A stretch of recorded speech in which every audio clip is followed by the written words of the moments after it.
In every village, there's always that one place where rumors cook faster than the meals. In Kitanda village, the center of attraction wasn't a football pitch or a nightclub. It was Mama Kiza's hotel. The village men, especially boda riders, would joke, "You eat like a king, pay like a thief." And indeed, it was true.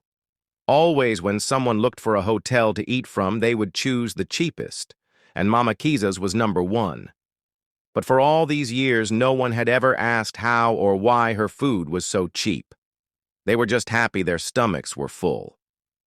Until one bright Monday morning, a man from the neighboring village of Nyamigogo changed everything. He arrived with dust still on his shoes and hunger rumbling in his belly. I've heard about Mama Kiza's food," he said loudly as he entered the hotel. "Today I must taste this miracle." Mama Kiza, a short, round woman with a permanent smile and a headscarf that had seen better days, welcomed him warmly. "Welcome, my son. You're just in time. Chicken stew and matuk very fresh, only 2,000 shillings. 2,000? For chicken? Even in town I pay 5,000, Obote said. "My chicken is special," Mama Kiza said, winking. He sat, and within minutes, a plate steaming with aroma was placed before him. The matuki was soft, the stew looked thick, but there was one thing on the plate that didn't sit right. A strange piece of meat, soft and rubbery, sat curled at the corner. Obote poked it with his fork. "Mama Kiza," he called out, "there is something I don't understand on this plate." She came smiling, wiping her hands with a towel. "Hey, what is it, my son?" "This piece here, is this really chicken?" he asked, lifting it up. Mama Kiza tilted her head and gave a confusing answer. "You know sometimes, when you take too long without eating chicken, your mouth forgets the taste. But trust me, this is chicken, and not just any chicken. Mine is prayed for and baptized before slaughter. That's why it tastes different." "Eh? My customers enjoy it so much." Obote looked at her suspiciously. "Baptized chicken?" "Yes, I even keep the chicken head. Do you want to see it?" "The head?" he asked. "Yes, I cook it too." "In which saucepan?" "The same one," she said, grinning. That's when Obote froze. He placed his fork down. "So, this stew, this plate I'm eating from, the head boiled in the same sauce?" Mama Kiza nodded proudly. "Everything together, it builds flavor." Obote slowly pushed the plate away. By now, the other customers were curious. A man chewing away behind him asked, "Mama Kiza, where do you get your chickens from anyway?" I get them from, different places. Sometimes from the market, sometimes from friends." Don't worry. "But bring us the feathers next time to see," another woman said, sipping her porridge. Mama Kiza smiled nervously. "I even carried the feathers today." She ran behind the curtain and came back holding a small nylon bag. She opened it, but instead of the usual brown or white feathers of local chicken, what came out looked odd. Some feathers were long, dark, and looked more like those of a crow or some unknown bird. A silence fell. One man muttered, "These don't look like chicken feathers." Mama Kiza quickly added, "You see, not all chickens are the same. Some are hybrids. Others are, village crossbreeds."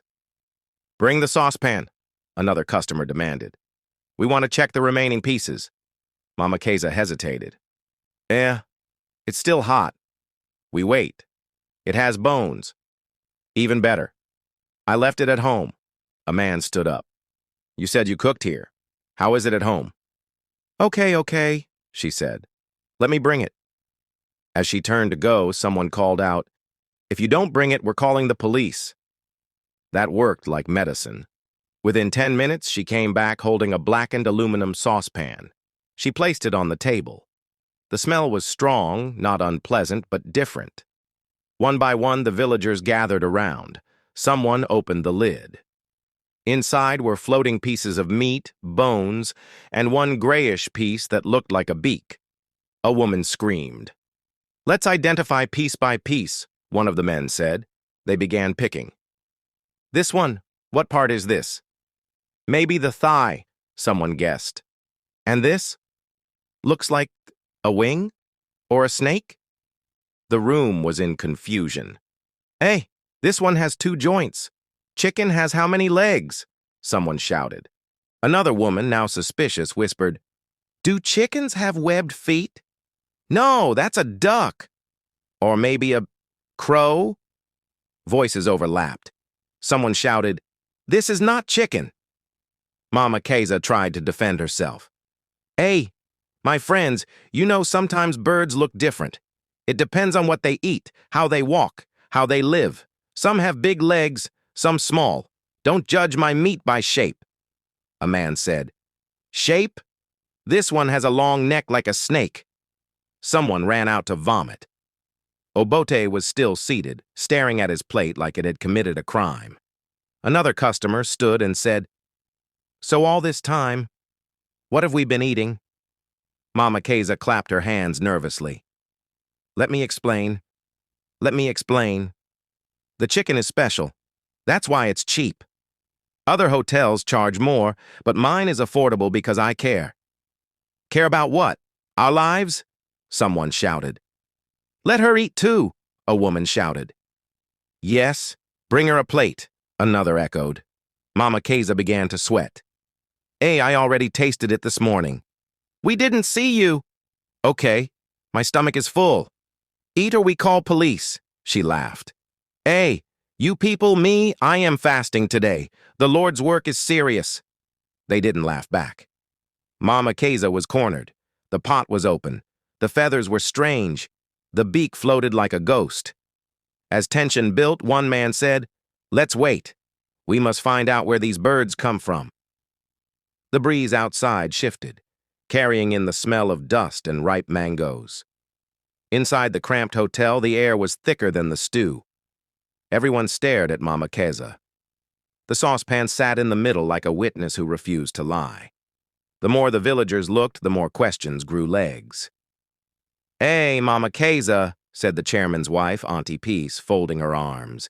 "You said this is chicken, but those feathers you brought look like they belong to a night bird. And that beak, that beak is looking at us like a neighbor." Mama Kiza cleared her throat, forced a smile, and said, "My people, let me tell you the whole truth as the Lord sees me. I didn't hunt strange birds. I was also given this kind of chicken, already slaughtered. I just cut it into pieces and cooked. In fact, this is my first time touching it." A murmur rolled across the room. "First time? Yet you told us you always cook the head in the same saucepan," someone noted. "Ah, no, I mean, the first time today," she backpedaled. "You know English can confuse." A boda rider pointed his spoon at her. "But every day your food is cheapest in the village. That price didn't start today." Another customer, a mason with cement still on his hands, shook his head. "I've been eating here every day." "Eh? If this is also sweet like this, then what bird is it really?" The crowd swayed closer. Even the paraffin stove seemed to stop hissing to listen. Auntie Peace spoke again, slower this time. "Who gave you this kind of chicken?" Mama Kiza hesitated, rubbing her hands on her apron. "He's just a supplier, a good man. He helps me. He brings them ready. We just cut and cook." "What's his name?" asked the youth leader, Derek. She opened her mouth, closed it, opened it again. "He's called John." "Which John?" "There are many Johns," said the shopkeeper at the door. "John the carpenter, John the mechanic, John the cowbell ringer, John the goat vaccinator. Which one?" She whispered, "John from Nyamagogo." The room stirred like a hive. Someone had already slipped out to fetch a phone. Within minutes, word flew faster than rumors. "They are calling him," said the boy with the phone, excitement bouncing in his eyes. "He's coming. He was at the trading center." While they waited, questions continued to peck at Mama Kiza. "So you mean," said the teacher carefully, "that a man brings you slaughtered chicken, already plucked, and you just cook?" "Yes," she said, nodding quickly. "That's all.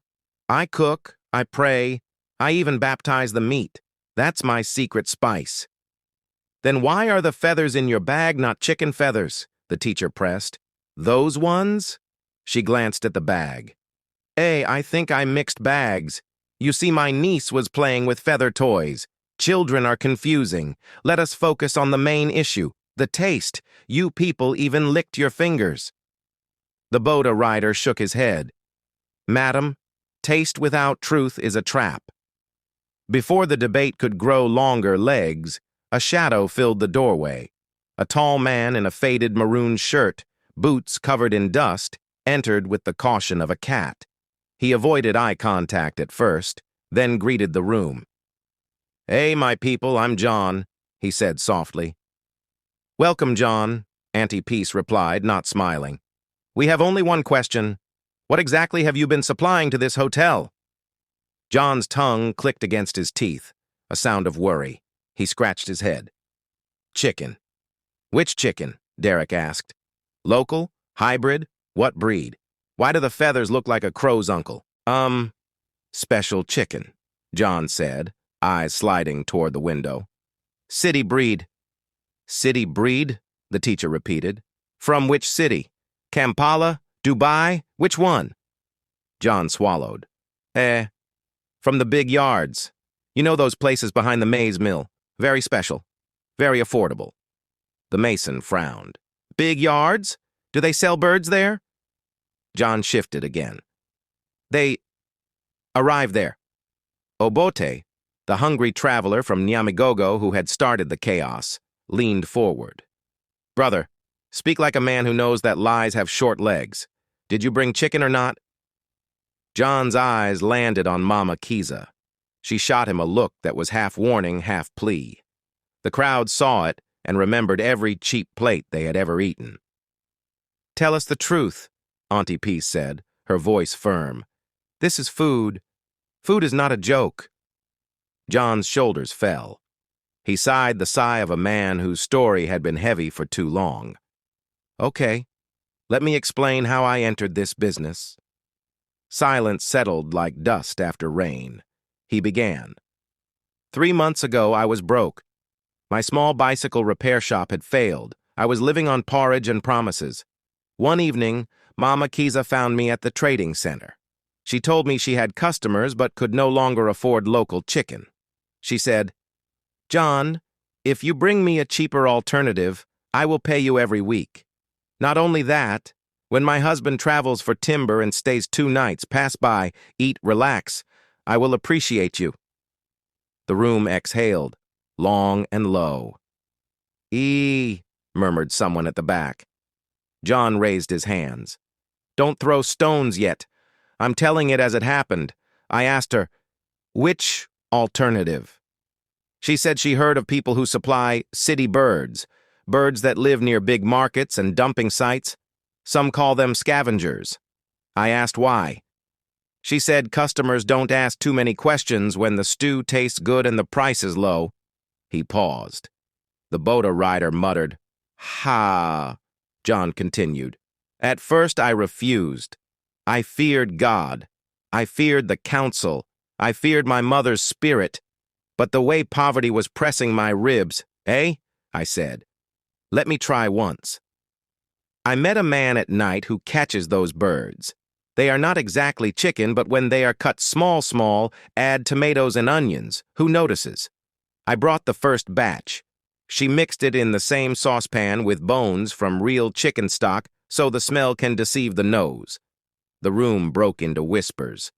So that's the secret. My sister told me the aroma was suspicious. John held up a palm for peace. Listen, after the first pot, people ate and praised God. No one asked what breed that bird's grandfather was. I delivered again and again. She paid me well. She also showed me kindness. She said, John, you are helping me survive.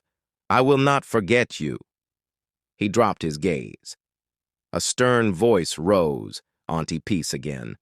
Those birds, what exactly are they? John winced. They are city birds. Some are big kites that hover around the garbage. Some are those rough birds that walk like they own the road. Kaloli? Someone shouted, naming the notorious marabou stork that haunts Ugandan skies. John's silence answered. The room moved as one body. Chairs scraped, hands covered mouths. Two boys ran outside to spit.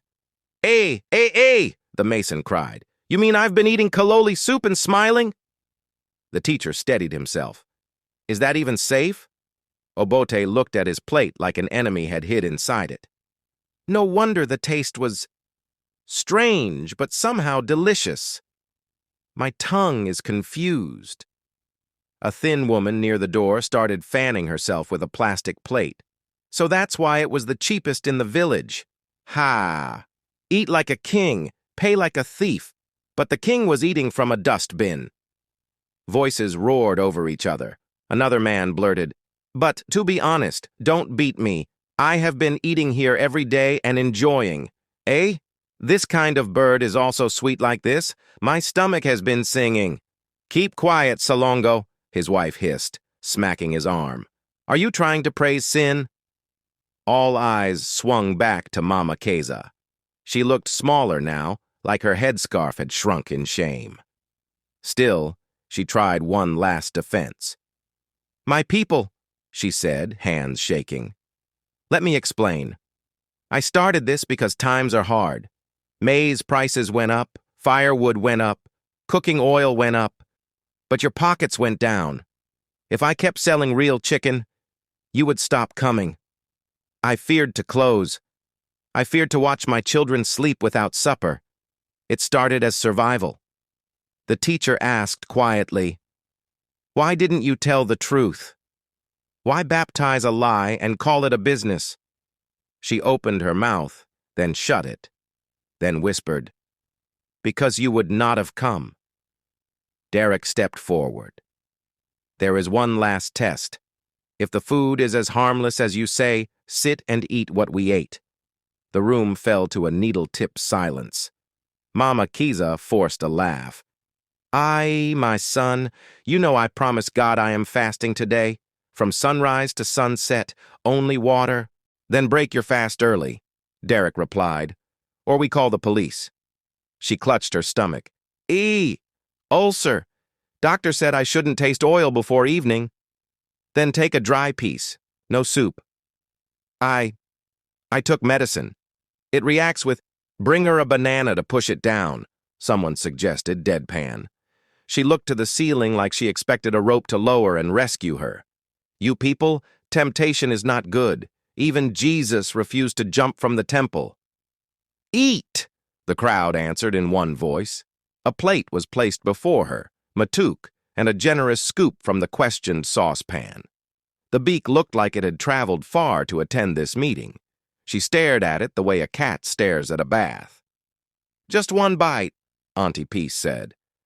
Mama Kiza picked the tiniest piece, pinched between two shaking fingers, lifted it towards her mouth, paused, and sneezed loudly. Sorry, murmured a few people. Now my sense of smell is gone. Flu, she exclaimed, seizing the chance. You see, even if I eat, I won't taste. Waste of food. Let's save it for those who can enjoy. Groans swelled. Call the health inspector, the teacher said. Call the LC1, another echoed. Call the radio, someone else added, already picturing the headline, Kaitanda eats sky chicken. John shuffled his feet, guilt weighing him down. My people, don't put all the blame on her. I am a sinner too. I brought the birds, I cut them, I cleaned them in hot water. I believed hunger was worse than shame. He took a breath. But the reality is the reality. Those were not chickens. I'm sorry. A heavy quiet fell, the kind that makes even a fly reconsider its flight path. A small boy broke it with a child's sincerity. Auntie, will we die? The teacher knelt to his height. No, my child. But we have learned a lesson today. Cheap food can be very expensive. Outside, the sun slid a little lower, turning the mango leaves into coins of light. Inside, the villagers found their balance again. Some were angry, some embarrassed, some still arguing about whether they had truly enjoyed the taste or if the price had sweetened their tongues. The chairman finally arrived, walking with the gravity of the moment. "We have heard enough," he declared. "From now, this hotel is closed until the health inspector from the sub-county checks everything. No more cooking, no more selling, no more baptizing meat that refuses salvation." A ripple of nervous laughter broke the tension, then faded. He turned to John. "As for you, you will write a statement, and you will show us where these city birds come from. We will inform the authorities there too. Lesson: not every cheap meal is a blessing. Sometimes it's bait." Many in the village were drawn to Mama Kiza's hotel simply because the price was low. They praised the taste and never questioned the source. But as it turned out, what they were eating was not chicken. It was a mix of scavenger birds caught from garbage zones.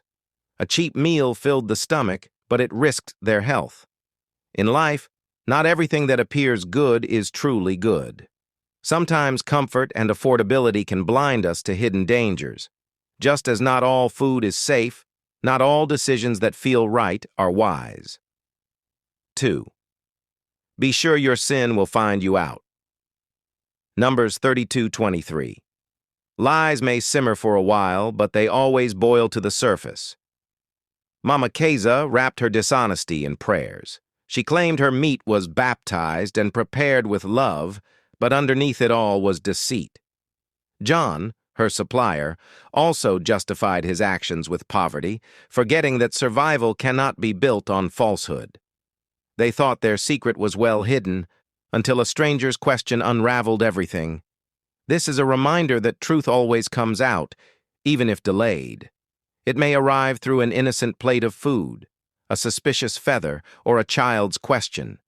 Sin, once planted, grows roots, and eventually bears bitter fruit. 3. Better is a poor man who walks in his integrity than one who is crooked in his ways, even though he is rich. Proverbs 28:6. Lesson: when you compromise integrity for survival, you lose trust and dignity. Mama Kiza believed she was doing what she had to do to keep her business alive. John thought his actions were justified by poverty. But what both lost was far greater than money. They lost the community's trust. The dignity they once held as neighbors, as a cook and a supplier, faded the moment truth was revealed. Integrity is not just about avoiding crime. It's about doing the right thing even when survival feels threatened. Poverty is hard, yes, but dishonor leaves deeper wounds. In the end, the inspector sealed the kitchen door and gave Mama Kiza one last look. "Change begins when you stop hiding and start healing," he said. In the days that followed, villagers returned to cooking in their homes. They talked more about what they ate and where it came from. If you enjoyed this story and the lessons it carries, I'd love to hear your thoughts. Drop a comment below. What lessons stood out to you the most? And don't forget to subscribe so you never miss another powerful story like this one.